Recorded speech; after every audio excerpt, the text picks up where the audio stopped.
नमस्कार दोस्तों, स्वागत है आप सभी का। आप सभी को जय माता दी।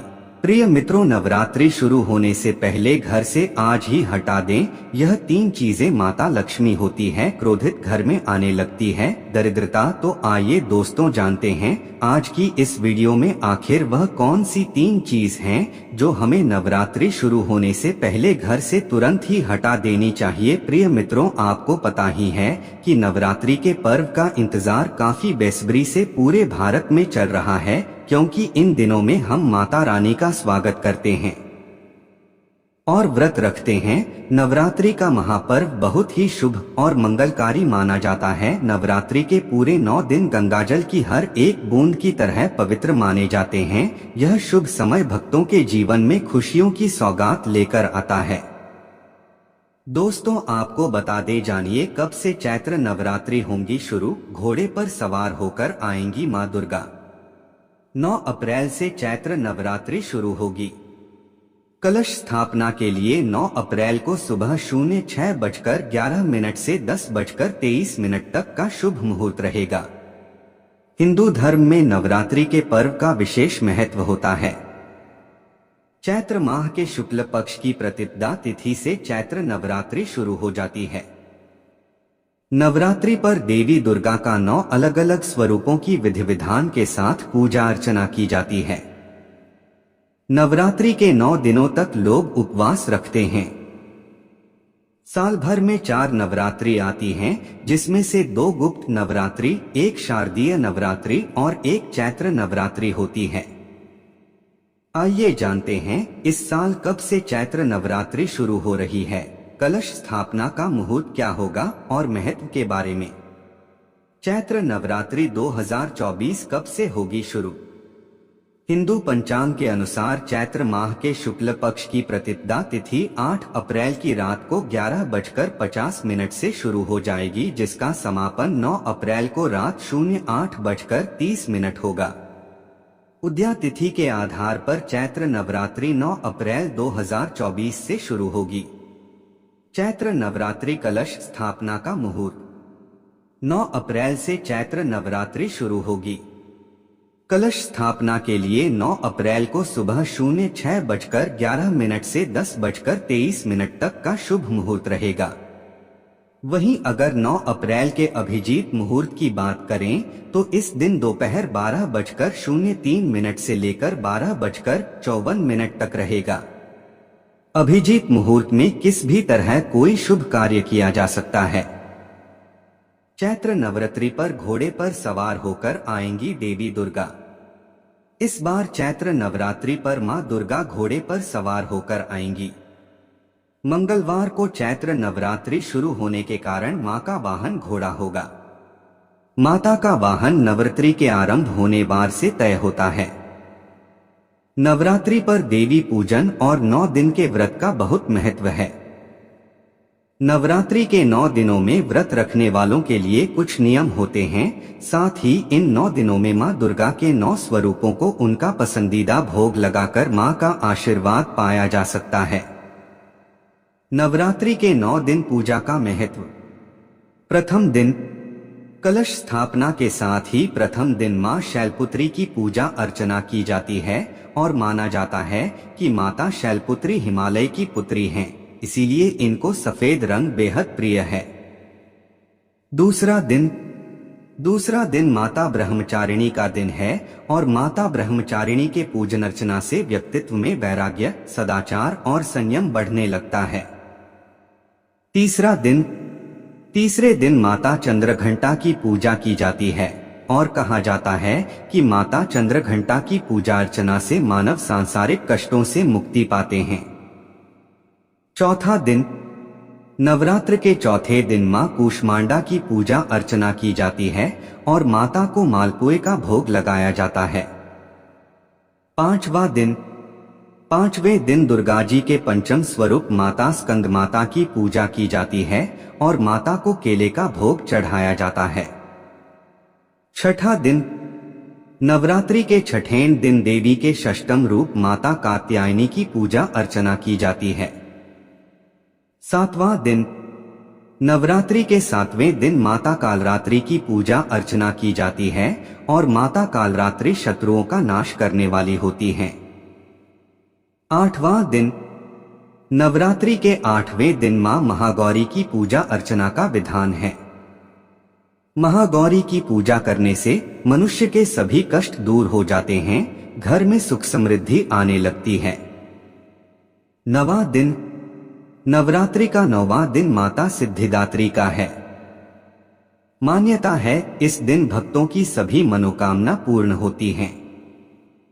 दोस्तों, इस बार नवरात्रि पूरे 9 दिनों तक मनाई जाएगी, ना एक भी दिन कम ना ज्यादा, पूरे 9 दिनों तक मनाई जाएगी। मां शेरोवाली की विशेष रूप से पूजा आराधना की जाएगी। शुभ मुहूर्त रहेगा। मुहूर्त में की गई पूजा बहुत ही शुभ मानी जाती है। इससे समस्त देवी देवताओं की कृपा प्राप्त होती है और पूजा पाठ का फल कई लाख गुना प्राप्त होता है। ऐसे में जो नवरात्र आने से पहले घर से यह चीजें हटा देता है तो उसके घर में मां वैष्णो का होगा आगमन, मां लक्ष्मी का होगा वास, मां शेरों वाली आपकी झोली खुशियों से भर देंगी। इसीलिए नवरात्र आने से पहले घर से यह चीजें फौरन हटा दे। दोस्तों, आज हम कुछ ऐसी ही गलतियों के बारे में जानेंगे जो यदि आपके घर में भी होती है तो माता लक्ष्मी कभी नहीं करती ऐसे घर में प्रवेश। फिर चाहे आप कितनी ही पूजा पाठ कर लो, मां लक्ष्मी ऐसे घर में कभी नहीं आती। ऐसे घर से देवी देवता भी सदैव रहते हैं नाराज। दोस्तों, पूरी जानकारी को देखने के लिए इस वीडियो को अंत तक अवश्य देखें। सच्ची श्रद्धा से कमेंट बॉक्स में लिखें माता रानी आपका स्वागत है। माता के लिए एक लाइक तो बनता है। दोस्तों, सबसे पहले नवरात्रि के पहले मंदिर की अच्छी तरह से साफ सफाई कर ले। मंदिर के अंदर यदि पुरानी मालाएं हैं, टूटी फूटी मूर्तियां हैं, उसके साथ ही खाली माचिस के डिब्बे रखे हुए हैं तो उन्हें फेंक दें तथा टूटी मूर्ति को किसी नदी में प्रवाहित कर दें। घर में छोटे बच्चों को नवरात्रि का व्रत नहीं रखना चाहिए, इससे उनकी जान को खतरा हो सकता है क्योंकि इस व्रत में शरीर को अधिक शक्ति की जरूरत होती है। माता शेरोवाली की तस्वीर यदि कांच के फ्रेम की है और वह कांच हल्का सा भी यदि टूटा हुआ हो तो ऐसी कांच को बदलवा ले या ऐसी तस्वीर को जल में विसर्जित कर दे। टूटी मूर्ति की पूजा करने से या टूटी तस्वीर की पूजा करने से आपके व्रत आदि सब टूट जाता है, आपका व्रत खंडित हो जाता है। दोस्तों, नवरात्रि के 9 दिन बहुत ही पवित्र होते हैं। नवरात्रि के इन 9 दिनों में आचार विचार और घर को साफ सुथरा और पवित्र रखना अति आवश्यक है। इसीलिए नवरात्रि के 9 दिनों में ब्रह्मचर्य का पालन किया जाता है और तामसिक भोजन ग्रहण नहीं किया जाता। नवरात्रि के 9 दिनों में माता रानी के भक्तों को प्याज, लहसुन, मांस, मदिरा और अंडे से दूर रहना चाहिए। अधिकतर भक्त इन नियमों का पालन भी करते किंतु वह एक गलती कर बैठते हैं, वह नवरात्रि के 9 दिनों में अपने घर में इन चीजों को रख लेते हैं। ऐसा भूलकर भी नहीं करना चाहिए। भागवत पुराण के अनुसार नवरात्रि के 9 दिनों तक माता रानी अपने भक्तों के घर में वास करती है। यदि आप भी चाहते हैं कि माता रानी आपके घर में वास करें तो आप अपने घर के वातावरण को पवित्र रखें और नवरात्रि शुरू होने से पहले ही अपने घर से प्याज, लहसुन, मीट, अंडा और मदिरा को बाहर निकाल दें। अपने घर को साफ रखें। इन वस्तुओं को घर से बाहर निकालने के पश्चात अपने घर में गंगाजल का छिड़काव अवश्य करें। भगवत गीता में भगवान कृष्ण कहते हैं, बगैर गंगाजल छिड़काव कोई भी मंगल कार्य सफल नहीं माना जाता। गंगाजल का छिड़काव स्वयं भगवत गीता में श्री कृष्ण ने बताया था। आपके घर में गंगाजल ना हो तो मार्केट से गौमूत्र ला सकते हैं और गोमूत्र लाकर आप गोमूत्र का अपने घर में छिड़काव करें। बस थोड़ा सा पानी में डाल लें, इससे आपके घर का वातावरण पवित्र हो जाएगा। घर में मौजूद नेगेटिव ऊर्जा भी नष्ट हो जाएगी और जिस घर में वातावरण पवित्र होता है और नकारात्मक ऊर्जा नहीं होती, वहां माता रानी का वास सदैव होता है। नवरात्रि के पहले आप अपने पूरे घर की अच्छी तरह से साफ सफाई कर ले। घर में जो भी फालतू का सामान है, फटे पुराने कपड़े, उन्हें बाहर निकाल दें। घर में बेकार पड़ा सामान नेगेटिव ऊर्जा लाता है, इसीलिए गंदगी बिल्कुल भी ना करें। धूप दीप जलाकर घर को स्वच्छ रखें। दोस्तों, माता के आगमन के लिए घर का दरवाजा अवश्य सजाना चाहिए। इससे माता आकर्षित होती है और घर के द्वार में प्रवेश करती है। माँ के आगमन के लिए द्वार को फूलों से सजाना चाहिए। दोस्तों, कई लोग ऐसे हैं जो माता रानी की चौकी कागज बिछाकर बनाते हैं, जो कि बिल्कुल गलत माना गया है। माता की चौकी के लिए आप नीचे लाल कपड़ा ही बिछाएं।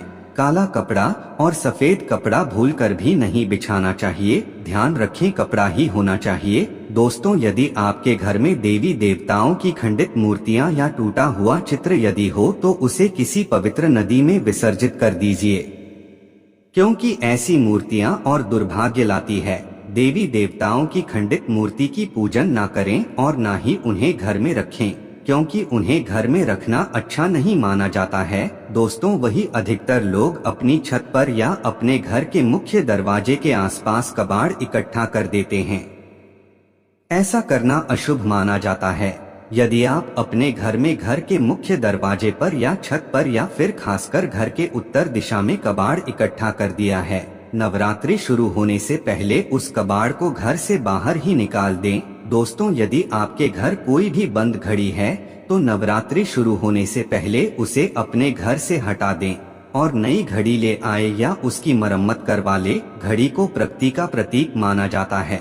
बंद घड़ी समय से पीछे चलने वाली हमारी प्रकृति में बाधा डालती है, इसीलिए नवरात्रि शुरू होने से पहले ही आप बंद घड़ी को घर से बाहर निकाल दें। दोस्तों, यदि आपके घर के मंदिर में किसी भी तरह का कोई फालतू सामान रखा है, जैसे कि सड़े गले फूल, अगरबत्ती, धूप बत्ती के डिब्बे या माचिस आदि के डिब्बे या कोई भी खाली पैकेट मंदिर में ना रखें, या फिर कोई फटी पुरानी धार्मिक पुस्तक या भगवान की कोई भी पुराने कपड़े जो फट गए या मुकुट माला जो खराब हो गई है, तो उन्हें आप जितना जल्दी हो सके अपने मंदिर से नवरात्रि से पहले आप अपने मंदिर से बाहर कर दें और मंदिर के आसपास की साफ सफाई अवश्य ही करें। उसके बाद माता रानी की चौकी स्थापित करें। इसके साथ ही आप अपने धन रखने के स्थान की सफाई भी अवश्य करें, क्योंकि नवरात्रि के दौरान मां लक्ष्मी भी गृह प्रवेश करती है।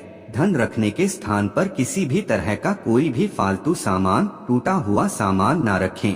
धन रखने के स्थान को मंदिर की तरह ही साफ रखें।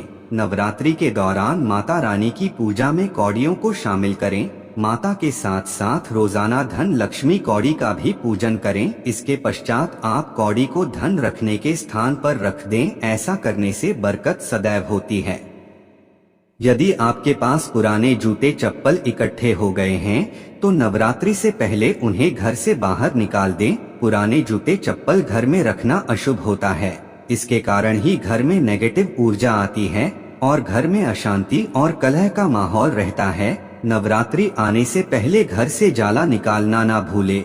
यदि जिस घर में जाला है उस घर में माता रानी कभी वास नहीं करती हैं। साथ ही साथ टूटे फूटे बर्तन यदि घर में पड़े हैं या टूटा हुआ आईना भी यदि घर में हो तो उसे भी निकाल दे। घर में टूटे फूटे ईंट पत्थर भी नहीं रखना चाहिए, इससे माँ लक्ष्मी नाराज हो जाती है।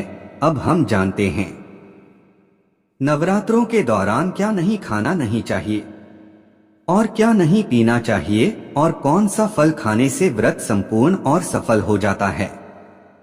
दोस्तों, हमारे चैनल को सब्सक्राइब अवश्य करें और बेल आइकन को दबाना ना भूले। तो आइए शुरू करते हैं। दोस्तों, नवरात्रि के दिन सेब अवश्य खाना चाहिए। शास्त्रों में बताया जाता है कि भगवान के भोग में सेब और अनार अवश्य अर्पित किया जाता है। यदि आपका व्रत है तो आपको सेब अवश्य खाना चाहिए। केला, पपीता, तरबूज और मीठे अंगूर अवश्य खाना चाहिए। इन फलों से व्रतधारी को शक्ति मिलती है, व्रत संपूर्ण हो जाता है। शास्त्रों में बताया जाता है कि नवरात्रों के दिनों में सीताफल अवश्य खाना चाहिए। सीताफल खाने से 10 ऐसी बीमारियां हैं जो खत्म हो जाती हैं। माना जाता है कि नवरात्रों के दिनों में सीताफल का घर में प्रवेश होना बड़ा ही शुभ माना गया है। सीताफल खाने से नवरात्रि का व्रत सफल हो जाता है, क्योंकि इसमें माता सीता का आशीर्वाद मिला हुआ होता है। नवरात्रि के दौरान इसे जो भी खाता है उसे दुखों का सामना नहीं करना पड़ता है। सीताफल आपको अवश्य खाना चाहिए। दोस्तों, नवरात्रों में व्रतधारी को डब्बा बंद लस्सी, डिब्बा बंद जूस नहीं पीना चाहिए। उसमें कई केमिकल मिले होते हैं जिसके कारण आपका व्रत टूट सकता है। जब भी आप फलों का जूस पिए तो याद रखें उसमें नमक ना डालें, नहीं तो व्रत टूट जाएगा। साथ ही साथ जूस में बर्फ भी नहीं डालना चाहिए। फलों का सादा जूस पीने से व्रत सफल होता है। दोस्तों, नवरात्रि के दौरान सिंघाड़े का आटा या कुट्टू का आटा खाने से पहले यह देख ले कि आटा पुराना नहीं होना चाहिए, क्योंकि पुराने आटे में कीड़े वगैरह पड़ जाते हैं। इसके कारण आपका व्रत टूट सकता है, क्योंकि यह छोटे छोटे कीड़े हमें दिखाई नहीं देते और आपके मुंह तक पहुंच जाते हैं। ऐसा आटा खाना मतलब कीड़े को का मांस खाने के बराबर माना गया है। दोस्तों, नवरात्रि के दौरान आप शाम के समय खाने में दही ले सकते हैं, आलू वगैरह खा सकते हैं और आलू के पापड़ भी खा सकते हैं। कई सब्जियां तो ऐसी हैं जो नवरात्रि के दौरान भोजन में शामिल करने से आपको एनर्जी मिलेगी और नवरात्रि के दौरान आप दूध पी सकते हैं जो आपको ताकत देगा। चाय वगैरह भी पी सकते हैं, किंतु याद रहे उसमें नमक ना डालें। एक बात का ध्यान रहे, नवरात्रि के